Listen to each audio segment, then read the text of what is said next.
இந்து ஓட்டுன்னா என்ன, அது நம்ம தமிழகத்துக்கு தேவையா? நீங்கள் கேட்குறது ஹிந்து வாக்கு வங்கி இல்லையா? ஹிந்து வாக்கு வங்கி வேணும், இங்கே வந்து தமிழ்நாட்டில் உருவாகணும் அப்படின்னு ரொம்ப தீவிரமாக சொன்னவர் யார் அப்படின்னு பார்த்தீங்கன்னா புரட்சித் தலைவர் டாக்டர் எம்ஜிஆர் அவர்கள். அவருக்கு ஹிந்து வாக்கு வங்கியினுடைய அவசியம் ரொம்ப காலத்துக்கு முன்னாடியே புரிஞ்சுது. ஆனால் அன்ஃபார்ச்சுனேட்லி நம்ம நாட்டில், அதாவது குறிப்பாக தமிழ்நாட்டில் இருந்த ஒரு கொள்கை அப்படிங்கிறது இந்த திராவிட இயக்க கொள்கைகள் வந்து அவங்க ஊடகம் பத்திரிகைகள்லாம் அந்த காலத்தில் அவங்க கண்ட்ரோலில் இருந்ததுனால மக்கள் அழகாக மூல செலவு பண்ணி இந்த ஹிந்து அப்படிங்கிற ஒரு வார்த்தையின் மீது ஒரு வெறுப்பை உருவாக்கிட்டாங்க. அதே நேரத்தில் பக்தி இருந்தது மக்களுக்கு. அதனால் கோவில்களில் வந்து போகிறது உண்டு, சபரிமலைக்கு போகிறது உண்டு, விரதம் இருக்கிறது உண்டு, அத்தனை விஷயங்களும் ஒரு ஹிந்து செய்ய வேண்டிய விஷயமெல்லாம் செஞ்சிட்ருப்பாங்க. ஆனால் அந்த ஹிந்து அப்படிங்கிற ஒரு வார்த்தை மீது அவங்களுக்கு ஒரு வெறுப்பு இருந்தது. அதற்கு முக்கியமான காரணம் திராவிட இயக்கங்கள்.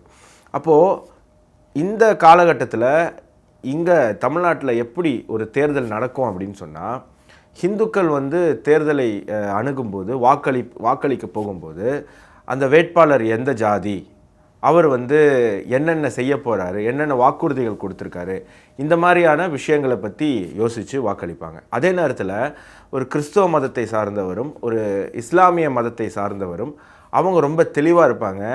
நம்ம மதத்துக்கு எதிரான வேட்பாளர் யார், அவங்கள தோக்கடிக்கணும் அப்படின்னு சொன்னால் அவங்கள தோக்கடிக்கிற ஆற்றல் இருக்கக்கூடிய வேட்பாளர் யார், அவங்கள நம்ம ஜெயிக்க வைக்கணும். இப்படி தான் வந்து கிறிஸ்துவர்களும் இஸ்லாமியர்களும் முடிவு பண்ணுவாங்க.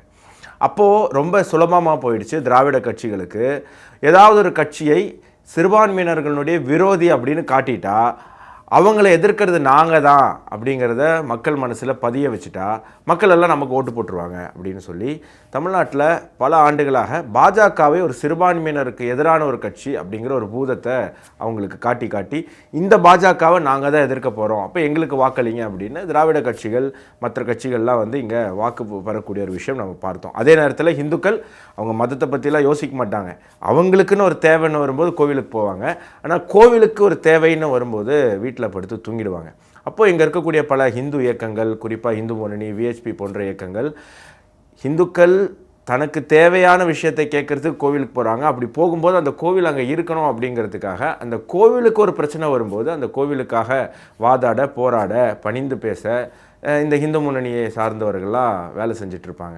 அப்போ அவங்களுக்கு ஒரு பேர் கொடுத்தாங்க, அதுதான் ஹிந்து பயங்கரவாதி அப்படின்னு. எது, ஹிந்து கோவில்கள் நல்லா இருக்கணும், பாதுகாப்பாக இருக்கணும்னு நினைக்கக்கூடியவங்க ஹிந்து பயங்கரவாதிகள். பாம்பு வைக்கிறவங்கெல்லாம் வந்து பக்கத்து நாட்டிலேருந்து வந்து நம்ம நாட்டில் அப்பாவி மக்களை கொல்றவங்கலாம் வந்து அந்த நாட்டினுடைய போராளிகள். இப்படி தான் வந்து இங்கே இருக்கக்கூடிய ஊடகங்களும் பல ஆண்டுகள் வந்து பேசிகிட்டு இருந்தாங்க. இப்போது ஹிந்துக்கள் ஒரு விஷயம் புரிஞ்சுக்கணும், ஹிந்து வாக்கு வங்கி அப்படிங்கிறது நீங்கள் மற்ற மதத்துக்கு எதிராக உங்களை சிந்திக்க வைக்கிற விஷயம் கிடையாது. உங்களுடைய அடிப்படை உரிமைகள் அங்கே பாதுகாக்கப்படுதா அப்படிங்கிறது தான். என்னென்ன அடிப்படை உரிமைகள்? நம்மளுடைய வழிபாட்டு முறைகள், நம்மளுடைய மொழி தமிழ், நம்மளுடைய கலாச்சாரம், நம்மளுடைய உடை, நம்ம போடக்கூடிய ட்ரெஸ்ஸு, நம்ம உண்ணக்கூடிய உணவு, இந்த மாதிரியான நம்மளுடைய அடிப்படை விஷயங்களை நம்ம பாதுகாக்கணும், நம்ம வந்து அதை அடுத்த தலைமுறைக்கு எடுத்துகிட்டு போய் கொடுக்கணும் அப்படின்னு சொன்னால் இந்த ஹிந்து மதம் அப்படிங்கிறது மிக முக்கியமான ஒரு மதம். அப்போது ஹிந்து மதத்துக்கு ஆதரவாக இருக்கிறவங்களுக்கு நம்ம ஓட்டு போடுறோமோ இல்லையோ, ஆனால் ஹிந்து மதத்திற்கு எதிராக இருக்கக்கூடியவங்களுக்கு நம்ம ஓட்டு போடக்கூடாது அப்படிங்கிற ஒரு விஷயத்தை சிந்திக்கிறது தான் இந்த ஹிந்து வாக்கு வங்கி அப்படிங்கிறது. ஸோ ஹிந்துக்களுக்கு ஆதரவாக 10 கட்சி வருதா, அந்த 10 கட்சியில் எந்த கட்சி நல்ல விழிப்புணர்வு விஷயங்கள், டெவலப்மெண்ட் விஷயங்கள்லாம் சொல்லுதோ அவங்களுக்கு நம்ம ஓட்டு போடலாம். ஒரு குறிப்பிட்ட கட்சிக்கு போடணும்னு அவசியம் கிடையாது. அதே நேரத்தில் நான் ஹிந்துக்களை ஒழிப்பேன், இந்த கொசுவோட நம்மளை கம்பேர் பண்ணி பேசுறது, இந்த ஹிந்து மதத்தை நாங்கள் ஒழிப்போம், ராமர் வந்து செருப்பு மாலை மாட்டுறது, அடியே கள்ளி உனக்கு எதுக்கு மூக்குத்தின்னு நம்ம அம்மனை பார்த்து பேசுகிறது, இந்த மாதிரி கோமாளி கும்பல்களுக்கு நம்ம ஓட்டு போடக்கூடாது அப்படிங்கிறது தான் இந்த ஹிந்து வாக்கு வங்கியினுடைய அவசியம். ஏன்னா நமக்கு ஒரு பிரச்சனைனா கோவிலுக்கு போகிறோம், அந்த கோவில் இருக்கணும்ல, அந்த கோவில் இருக்கணும்னா நம்ம தானே அந்த கோவிலை பாதுகாக்கணும் அப்படிங்கிற விழிப்புணர்வு நமக்கு இருக்கணும் அப்படிங்கிறது தான் இந்த ஹிந்து வாக்கு வங்கி. நான் சொன்னேன் நம்ம மொழியை காப்பாற்றணும் அப்படின்னு சொல்லி. மொழிக்கும் மதத்துக்கும் என்ன சம்பந்தம்? இன்றைக்கும் அப்பா அம்மா வணக்கம் அப்படின்னு யார் தமிழ்நாட்டில் பேசுகிறா? ஹிந்துக்கள் தான் பேசுகிறாங்க. மற்ற மதத்தினர் அதற்கு வேறு பேர் வச்சுருக்காங்க. வணக்கம் கூட 2 கையையும் கூப்பி சொல்கிறது கிடையாது. அப்போது தமிழனுடைய கலாச்சாரம், தமிழனுடைய பழக்க வழக்கம், அப்பா அம்மா வணக்கம், இந்த 3மே அடிப்படையான விஷயம் தமிழுக்கு. அப்போ அந்த அடிப்படையான விஷயத்தை ஃபாலோ பண்ணக்கூடியது ஹிந்துக்கள் தான். அப்போ இந்துக்கள் இங்கே இருக்கணும், ஹிந்து மதம் இங்கே இருக்கணும், அப்போ ஹிந்து வாக்கு வங்கி அவசியம். அப்போ நான் சொன்ன உணவு, நம்மளுடைய உணவு பழக்க வழக்கங்கள் என்ன? கோவில் திருவிழாவில் கடை வெட்டுறது, கரிசோறு சாப்பிட்றது, இதெல்லாம் நம்மளுடைய கலாச்சாரம். ஆனால் இன்றைக்கி நம்மளுடைய கலாச்சாரம் எங்கே போய் நிற்குது?